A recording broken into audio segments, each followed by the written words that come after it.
situación actual y tendencias del cáncer, a cargo de la doctora Cecilia Irene Martínez de Monroy. Así brevemente, la doctora es oncóloga clínica, graduada del Instituto Mexicano del Seguro Social y médico internista del Seguro Social. Entre los cargos actuales, la doctora es oncóloga clínica tanto del Seguro Social como del Centro Internacional del Cáncer, del Life Center, y además es presidenta actual de la Asociación de Oncología del Salvador, es miembro y socio activo del Colegio Médico. Le damos la más cordial bienvenida. Para Colegio Médico es un honor tener a la doctora Monroy con nosotros. Muy buenos días. Solamente también agregar que estoy en el Instituto del Cáncer. Cuando ustedes necesiten que le echemos la mano a ese paciente que no puede pagar en un hospital privado, estamos ahí para ayudar. Esa es una de las buenas noticias, y la idea de estar en una institución pública es saber realmente qué es lo que está pasando con el cáncer en El Salvador. Agradecer ante todo la organización de este evento, que no es un evento social. Lo que hemos leído las publicaciones, el 4 de febrero es el Día Internacional de Cáncer a nivel mundial. ¿Y por qué hablar de cáncer? Porque hasta la fecha nosotros sabemos que el cáncer es una de las principales batallas que está tratando de realizar los científicos del mundo, y no hemos logrado parar esta enfermedad a través de los años. La charla no tiene el objetivo de ser científica. ¿Por qué? Porque muchos de los que están aquí ya sabemos qué es el cáncer, para dónde vamos, quién lo padece, los síntomas.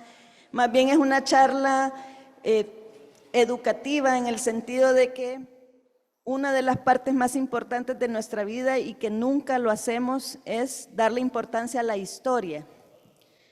La historia es todo aquello que nosotros somos ahorita, fuimos ayer y vamos a ser en el futuro. Pero no nos damos cuenta que la historia está marcada por aquellas personas que antes descubrieron cosas que ahorita nosotros las ponemos en práctica. No puedo hablar de la situación actual y tendencias del cáncer sin remontarnos a cómo fue antes y a dónde estamos parados ahorita. Para empezar, voy a empezar con una historia, hablando de historia. Y me van a decir ustedes, ¿y por qué historia? Hace 76 millones de años se descubrió que este dinosaurio tuvo una enfermedad llamada en la actualidad osteosarcoma, que es cáncer de los huesos. Doctor, ¿y cómo se dio cuenta hace 76 millones de años? Porque actualmente, en una revista muy prestigiosa llamada Lancet Oncology, se publicó este reportaje, y este reportaje fue el que dio la controversia. Se empezaron a hacer las preguntas sobre lo que les pongo a continuación. ¿El cáncer es una enfermedad moderna o es una alteración biológica? Entendemos nosotros que es una enfermedad moderna porque tendemos a oír, sí, el tabaco, que se asolea, que come mal, podemos hablar que son factores externos. Pero ¿quién nos explica esta situación hace millones de años? ¿Será que realmente el organismo es el que está alterado y no tiene nada que ver los factores externos para desarrollar un cáncer? Una de las preguntas que se hacían entonces es, ¿entonces el cáncer está hecho por los hombres?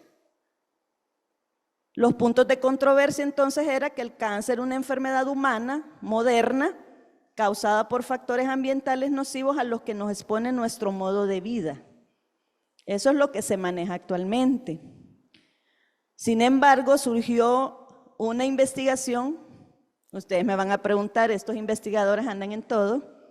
Estudiaron las momias egipcias y encontraron que estas momias egipcias ninguna tuvo cáncer. Entonces la teoría de estos investigadores de la Universidad de Manchester era que no existían factores externos, sino más bien el mismo hombre, debido a la contaminación de su alimentación y su estilo de vida, que producía el cáncer. Cuando empezaron a hablar estos investigadores que no tenía nada que ver el con el cáncer, surgieron las preguntas. ¿Y entonces qué tiene que ver la luz solar, el tabaco? Surge otra teoría llamada el efecto del jardín del Edén.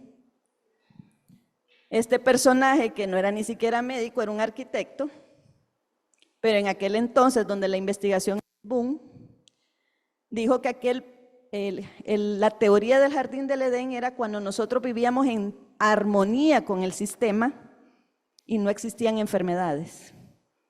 Explíqueme usted cómo antes no había tanto cáncer como ahora. Este jardín del Edén se menciona que es una causa importante de los causantes de cáncer de ahora que no existían antes. Hay conceptos importantes en cuanto al cáncer. Esto de vulnerabilidad natural de las células animales, estos apoyaban el concepto de que realmente el cáncer era propio del ser humano y de los seres vivos, en este caso los animales. Se han hecho estudios en elefantes. Los elefantes tienen un 0.01% de tener cáncer. Y la pregunta es, ¿por qué? ¿Por qué los seres humanos tenemos tanto cáncer? Investigaron el genoma de los elefantes y encontraron que ellos tenían más tumores, factores de supresión de tumores. Y esto no permitía que se desencadenaran las células malignas. También nos hablaba de que existen animales donde el cáncer es repetitivo y la mayoría de los cánceres repetitivos se dan en las aves. Ellos, a nivel de su genoma, lo que tienen más son virus oncogénicos y bacterias oncogénicas que producen cáncer. Realmente el cáncer es una enfermedad de edad avanzada, pues ahorita yo creo que la teoría sería no, porque yo estoy viendo mucha gente joven con cáncer. Pero ¿cuál es la explicación de la enfermedad en edad avanzada? Se menciona que aunque antes uno idealizaba a aquella gente que uno decía, ay, en la antigüedad era mucho mejor que ahora, es mentira. Acordémonos que antes no había refrigeración. La gente comía comida cruda. Esta gente hacía sus fogatas en sus chozas y toda esa inhalación de tóxicos lo inhalaban tanto familias, niños, animales.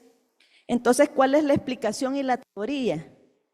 Antes la gente no vivía más de 50 años.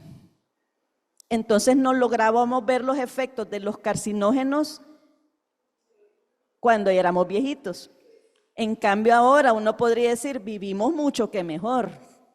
¿Por qué? Porque ya tenemos tecnología, ya tenemos un control para no levantarnos y cambiar los canales de televisión, ya tenemos celulares y tenemos muchas cosas que nos hacen vivir un poco más. Y el hecho de vivir un poco más hace que podamos ver más cáncer. Esto está basado también en aquellos pacientes que tuvieron VIH en los años 80. Cuando nosotros veíamos un VIH nos asustábamos y los VIH se morían rápido. Pero hoy con los retrovirales los pacientes viven más que una paciente sana. Entonces en estos pacientes que viven más de VIH podemos tener una diversidad de enfermedades como toxoplasmosis, cercosis, etcétera.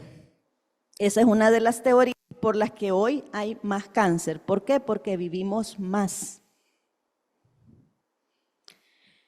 Y como les decía, en cuestión de la historia, es bien importante hablar de qué es lo que se ha estado haciendo todo este tiempo atrás para luchar contra el cáncer. Porque de nada me serviría hablar ahorita de una sola vez, mire, la inmunoterapia, la quimioterapia, las radiaciones, porque va a ser aburrido. Si ustedes se dan cuenta de todo lo que hicieron atrás nuestros antecesores, veremos que el ser humano es un ser inteligente. El primer caso prehistórico de cáncer en animales fue hace 300 millones y esto lo detectamos en los fósiles. El cáncer más antiguo conocido en un probable predecesor del ser humano se dio en los homínidos, 1.7 millones, y esto se encontró en unas cuevas en Johannesburgo. Ahí se encontraron los primeros indicios que los monos ya tenían cáncer, y los primeros escritos sobre el cáncer fue en el antiguo Egipto. Era increíble, en Egipto encontraron lesiones que llamaban ellos carcinos. Ellos acuñaron los términos de carcinos y ellos decían que encontraban lesiones duras que no se podían quitar del organismo. Ellos encontraron esto en los papiros de John Smith. Y también mencionan que incluso en la antigüedad ya los egipcios podían identificar entre lo que era un tumor benigno y un tumor maligno, sin biopsias. No existían todavía. Es decir, que todo era pura clínica. Y luego viene el origen de la palabra cáncer, que le tenemos que agradecer al padre de la medicina, Hipócrates, en el año 460 a.C. Él es el que acuñó el término carcino, y esto en griego significa cangrejo. Y por eso muchos preguntan, ¿y por qué el cangrejo tiene que ver con el cáncer? Porque el cangrejo tiene un caparazón duro, y ellos identificaban esa dureza con los tumores. Las tenazas eran como de agresividad, y si ustedes ven un cangrejo en el mar, ven que se hunde en la tierra, en la arena, perdón, y aparece metros adelante. Entonces era la sensación de que así eran las metástasis, que las veíamos y no las veíamos y de repente aparecía por otro lugar. Fue por eso que Hipócrates se le considera un personaje excepcional para la época. En ese entonces ya se usaba la palabra carcino, y posteriormente en latín, se tradujo como cáncer. El primer tratado sobre el cáncer fue en el siglo II después de Cristo. Esto fue otro extraordinario personaje. Yo creo que Dios siempre nos pone un personaje extraordinario en la historia, y fue Galeno. Galeno es el que ya prácticamente introdujo términos como onco. ¿Y qué era onco? Onco hacía referencia a los cánceres. Él ya utilizaba la palabra onco para decir es malo, y de ahí surge el término oncología, que es el estudio del onco, de las células malignas. Él no llamaba carcino a los tumores, sino que carquino, y también utilizó el término carquinoma. ¿Qué es esto de monjas, tabacos y cáncer? Como que fuera una película. Ya en 1713 surge, es bien importante que esto en la historia, cuando les comento, es chistoso porque la mayoría no eran ni siquiera médicos. Pero recordémonos que lo más importante en la investigación es la observación, y en este caso no era necesario ser médico para observar por qué se daban ciertas situaciones. Un científico arquitecto se fijó en las monjas y decía, ¿por qué las monjas no tienen cáncer del cuello de la matriz? Y sí tienen mucho cáncer de mama. Ahí fue la que puso la piedra angular para saber que tenía que ver lo que era la abstinencia sexual y el factor de las hormonas en el desarrollo de cáncer. Eso fue muy importante. Y luego también en 1713 a alguien se le ocurrió decir, el tabaco está relacionado con el cáncer. Pero tuvimos que esperar 2 siglos más, no, perdón, decía que más o menos 20 siglos, 2 siglos, perdón, más, para que esto se considerara como algo real. Mientras tanto, todo ese tiempo que no aceptábamos esa teoría, murieron muchos de este tipo de cáncer. El primer tratado sobre el cáncer, eso ya lo dije, la relación entre cáncer y factores ambientales. En 1775, un observador vio la cantidad de cáncer de pene y escroto que se daba en los desollinadores en las minas. Ellos relacionó que tenía que ver esto con el cáncer. Y hasta nuestra época nos dimos cuenta de los benzopirenos. O sea que a pesar de que ellos no tenían una relación científica, ni química, ni física, ya se sabía que habían ciertas sustancias que producían cáncer. Perdón si los aburro un poquito, pero yo creo que todo eso lo desconocemos, porque no podemos hablar de qué es el cáncer ahorita si no sabemos que todo lo que se ha hecho anteriormente para llegar a este punto. La rebelión de las células propias. Aquí surge un personaje muy importante que ustedes lo deben de conocer, que es Virchow. ¿Y qué dijo Virchow? Mire, el cáncer es debido a que hay una rebelión de células en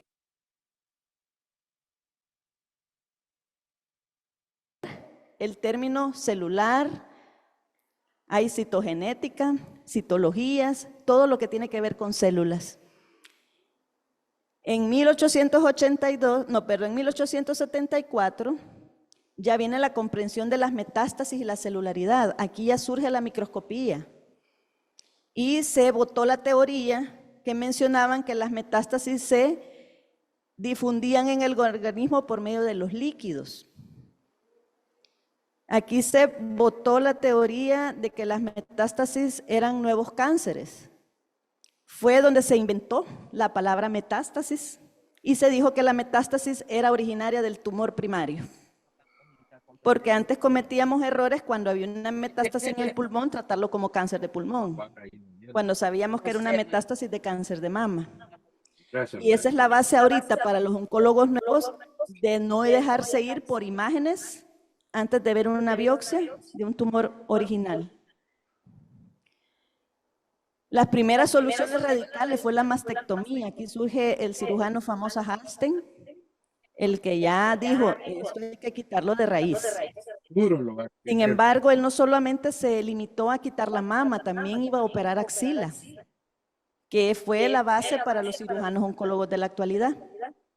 Desgraciadamente, todas estas mutilaciones mamarias no producían la curación. ¿Por qué? Porque sabemos nosotros en la actualidad que necesitamos complementos a la cirugía. Pero fueron los primeros pasos para tomar en cuenta que sí, el cáncer hay que quitarlo de raíz, siempre y cuando se pueda hacer. Y la teoría moderna del cáncer, que ya fue en los años 1900, ya se hablaba de alteraciones cromosómicas. Entonces, imagínense todo lo que hemos recorrido desde los dinosaurios hasta los cromosomas. Desde animales gigantescos hasta llegar a la infinidad de una célula. Todo esto era importante porque necesitamos ir observando cómo se va produciendo toda la lucha contra el cáncer. Ya en 1911 surgen los virus cancerígenos. No sé si han oído de los pollos de Rus, que ya hablaban de que habían unos virus en los pollos que producían cáncer. Ya se hablaba de inocular cáncer en animales, pobrecitos conejos y pobrecitos perros, pero ya se estaba haciendo experimentación para ver si estos podían formar parte del tratamiento curativo del cáncer. Y esta historia de la quimioterapia, que es mi pasión, créanme que es la que me gustó más, en 1943, en la Segunda Guerra Mundial, cuando Alemania bombardeó a Estados Unidos en un buque, se murieron todos y cuando hicieron autopsias se dieron cuenta que todos tenían paralizadas las células. No había reproducción, no había mitosis, no había nada. Y no es porque estuvieran muertos, porque pudiéramos agarrarlo en cualquier fase. Ahí se descubrió que la mostaza nitrogenada tenía algo que ver con el detenimiento del crecimiento de las células. Y la importancia de estas fechas es que en 1958 se puso la primera quimioterapia a nivel mundial, y esto fue en el Instituto Nacional de Cancerología, donde lograron con mostaza nitrogenada detener a los linfomas. Fue los primeros experimentos, pero ya sabíamos aquí que habían medicamentos contra estas enfermedades. La llegada de la radiación fue un otro boom, gracias al aporte de Marie Curie con sus teorías de radiación y a los descubrimientos de rayos X. Tuvimos entonces el detenimiento de estos cánceres y actualmente con nuevas tecnologías como los aceleradores lineales, que ahorita es una esperanza más para el tratamiento del cáncer.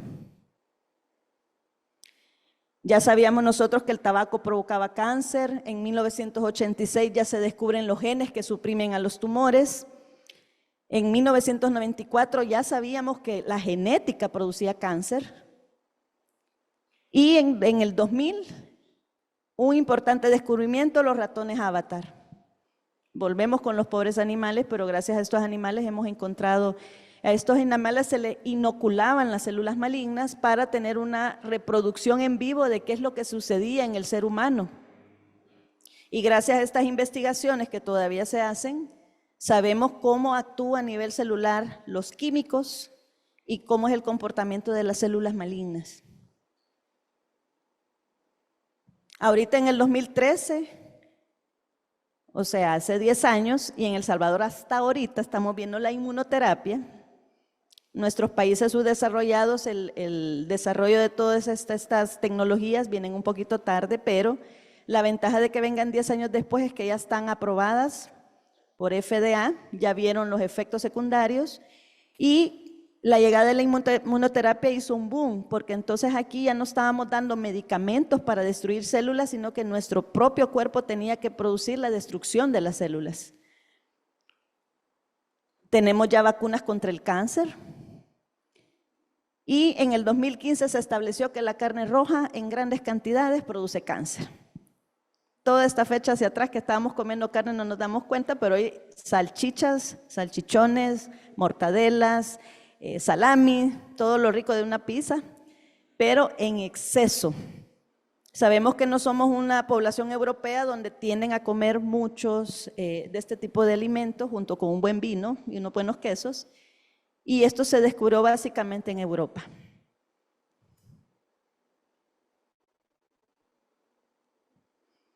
Ok, entonces haciendo un recorrido y ya entendiendo por qué existen hoy nuevos avances, la pregunta del millón ahora es, ¿y entonces ahorita qué es lo que vamos a hacer? El cáncer, a pesar de todo lo que hemos visto anteriormente, todavía existen 10 millones de personas que mueren anuales del cáncer. No hemos podido todavía detener a esta enfermedad a pesar de los avances y se considera que casi la mitad del porcentaje de inversión millonaria en investigación se hace en cáncer. Entonces, innovaciones para combatir el cáncer sí se han dado actualmente. Ahorita existen unos virus, el nombre es BCN01 y este es un virus oncolítico. Es un virus que nosotros los modificamos genéticamente, los introducimos en el sistema donde queremos ir a destruir este tumor. Y lo que hacen estos tumores es atacar el estroma del tumor, es decir, el armamento de toda la célula, el andamio, la estructura, y hace que se destruyan las células.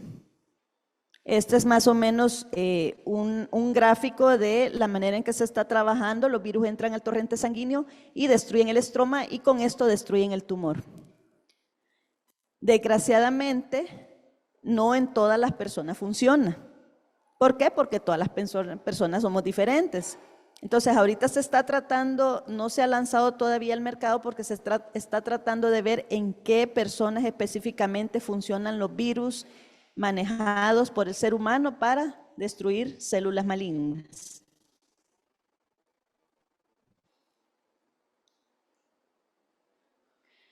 Y también tenemos las benditas bacterias.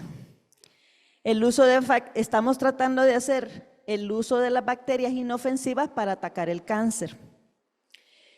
Las bacterias que se utilizan muy buenas es las bifidobacterias, que las encontramos en el yogur.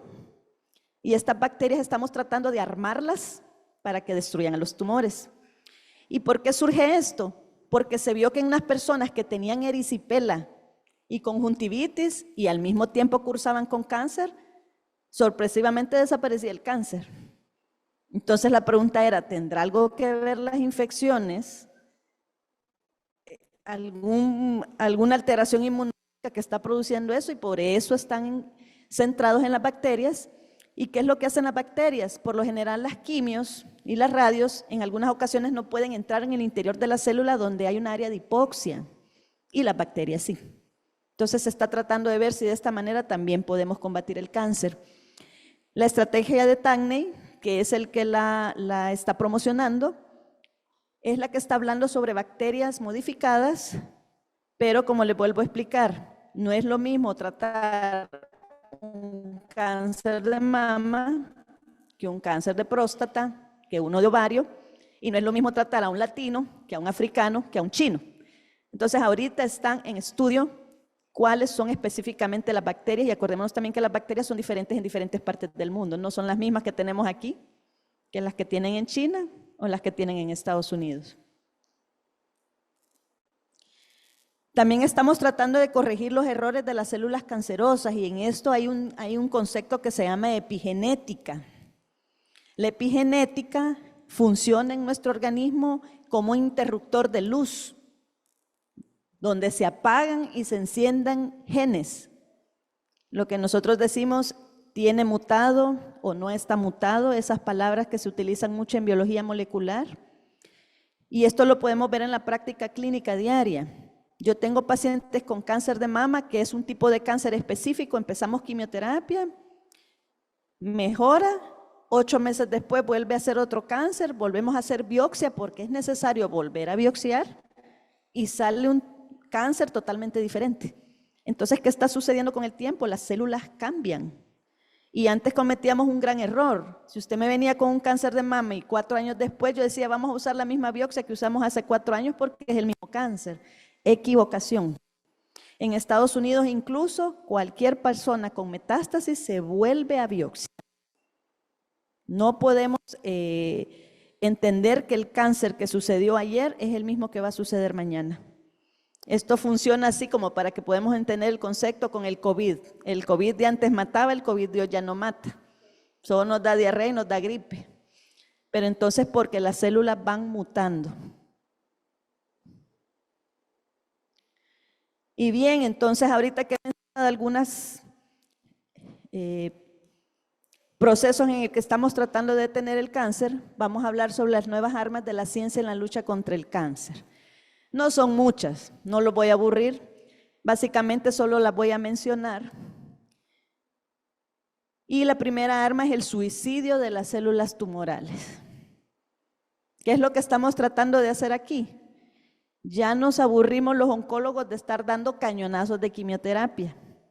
Y el paciente a veces se nos muere por los efectos secundarios de una quimio, no por la enfermedad. Entonces, ¿cuál es la pensada aquí? No tenemos que ir a destruir todo el organismo, sino que las células malignas. Entonces estamos creando medicamentos que van directamente a la célula maligna para que ésta se destruya o podamos incentivar que ella misma se mate. Entonces estamos creando una múltiple cantidad de fármacos que van hacia ese objetivo, que la célula sea destruida. Lastimosamente, en la actualidad estos medicamentos son de alto costo y la adquisición es de pocas personas. Y la importancia de todos estos medicamentos es que el paciente tiene que tener un perfil genético, una secuenciación genética donde sepamos dónde vamos a atacar. Otra manera es aislar el enemigo. ¿Qué es lo que estamos tratando de hacer con esto? Aislar el enemigo significa que si nosotros sabemos que hay una célula mutada llamada X, vamos a dar un producto llamado X. En Estados Unidos existe el caso de una chica de 12 años de una leucemia que ya se habían probado 4 esquemas de quimioterapia, ya se había desahuciado, y cuando logramos identificar la mutación específica que tenía esa leucemia y dimos el producto específico, el paciente ahorita está curado. Entonces de aquí surge lo que nosotros llamamos la oncología personalizada. Cuando yo estoy en el hospital, llega el paciente y me reclama porque me dice, doctora, a ella le dio pastillas y a mí me está dando quimio en las venas y al otro le está dando radioterapia. ¿Lo está haciendo antojadizamente? No. Y antes, nosotros para poner quimio solo necesitamos una biopsia que decía cáncer de mama. Pero ahorita necesitamos tener una inmunohistoquímica, que la inmunohistoquímica en español significa ese cáncer de mama, qué tipo de cáncer de mama es, porque tenemos 6 tipos de cáncer de mama. Entonces ahora ya nos dan, es un cáncer de mama tipo tal. Y ahora ya agregamos otro elemento, ¿cuál es la genética? En Estados Unidos, cuando nos vienen los resúmenes, nos viene completo el expediente, biopsia inmunohistoquímica genética. ¿Por qué? Porque ya es ese paciente que a mí me llegó es diferente al que está atrás y el que va para adelante. Y probablemente a usted le voy a dar pastillas y al otro lo voy a operar y al otro lo voy a radiar. Por eso es que es bien importante también ustedes, como médicos, no dar malos consejos en el sentido, mire, pero es que a la vecina le dieron pastillas para decirle a la doctora que le dé pastillas. No, porque precisamente ese cáncer va a funcionar con pastillas y este va a funcionar con quimio tradicional y el otro con anticuerpos y el otro con inmunoterapia. Esa es la gran variabilidad. Y pues hablando sobre la inmunoterapia, ¿Qué es lo que hace la inmunoterapia? El tumor engaña al sistema inmunológico. Así como estamos ahorita en nuestras guerras actuales, los drones que engañan hasta introducirse en el centro y luego destruir. Cuando se vinculan receptores en los linfocitos, los soldados más especializados de este ejército no los logran detectar. Entonces yo introduzco linfocitos T al paciente que está enfermo para que éste produzca más y se pueda combatir el proceso del cáncer. La inmunoterapia es en el consultorio es de lo más fácil. Tenemos un frasco, lo ponemos en un suero y se lo ponemos al paciente. Eso es inmunoterapia. Pero el proceso que implica llegar a una inmunoterapia es un proceso que ha venido de años. Acordémonos que antes existían, todavía existe el interferón, y el interferón fue una de las principales inmunoterapias que se utilizaron antes, solo que ahorita está perfeccionado. He tratado de hacer una charla no muy cansada, porque sé que está lloviendo y que tenemos un poquito de sueño y también un poquito de hambre. Pero la importancia de todo esto es conocer la historia y que no nos quedemos en el simple hecho de solo hagamos lo que dicen los demás, observemos. Eso se ha perdido. Observemos por qué suceden las cosas y les aseguro que podemos incluso entre nosotros encontrar la cura del cáncer. Una de las principales observaciones que podemos hacer ahorita es: nosotros solo vamos a vivir una vez y este cuerpo solo va a existir una vez. Y por eso mi mensaje final es: cuida de tu cuerpo, que es el único lugar que tenemos para vivir. Aquí no nos podemos ir para otra casa como me voy a mudar. Cuidemos nuestro cuerpo. Yo siempre hago la relación que todos pagamos un mantenimiento para el carro, donde lo metemos cada 3 meses, pero pregúntenme ustedes cuándo se hacen una placa de tórax, un VIH jamás, una PSA en un paciente arriba de 60 años, y la mayoría de los cánceres de mama que nosotros descubrimos a tiempo es por la bendita campaña del cáncer de mama. Que hay gente que dice: ay, me sobró 5 pesos, me voy a ir a hacer una mamografía, tal vez no me sale nada, y no es por síntomas. El paciente que tiene exámenes normales, no se quejen de haber gastado por gusto, alégrense que no tienen una enfermedad. Y bueno, no sé si necesitan hacer alguna pregunta y espero que haya quedado un poquito claro sobre que ahorita estamos un poquito mejor que antes. Ya tenemos inmuno, ya tenemos genética, ya estamos trabajando con virus, bacterias, estamos trabajando con lo mismo que existía siempre. Lo que pasa es que no sabíamos que ahí estaba probablemente la cura del cáncer. Muchas gracias.